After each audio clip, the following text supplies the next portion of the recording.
Amberde rayon Təbriz küçəsinin sakini, Namaza vilayət. Uzun illərdir bu küçədə yaşayıram. Gördüğümüz kimi yolumuz çok pis abırdadır.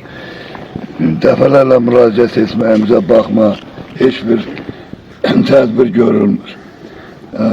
Biz rayon rəhbərliyindən, prezidentimizdən xahiş edərdik ki, bu məsələ barədə bir tədbir görsünlər. Çox pis hala düşür. Kanal rəhbərlərindən də xahiş edirik ki, bizim bu müraciətimizi işıqlandırsınlar. Bir tədbir görsünlər bu barədə. Salmanov Yediya Şamiloğlu, Bərdə rayonunun Təbriz küçəsində yaşam uzun müddət. Yolumuza baxan yoxdur.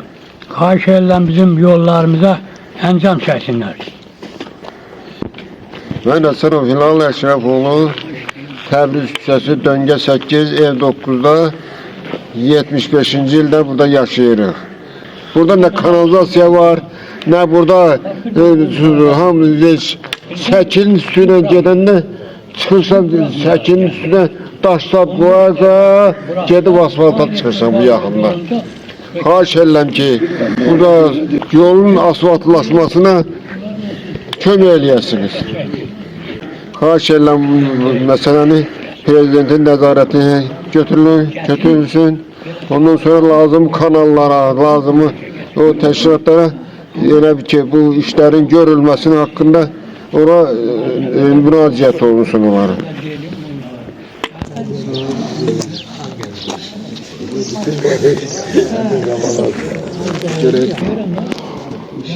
Yadıma gəlir, işləmən məcbur olur.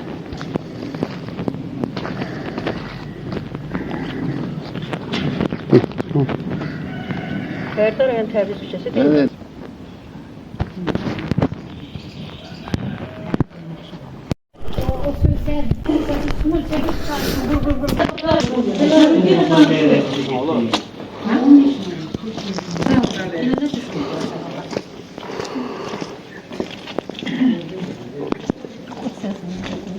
Yaxşı vaxtıdır. Dünən o qarda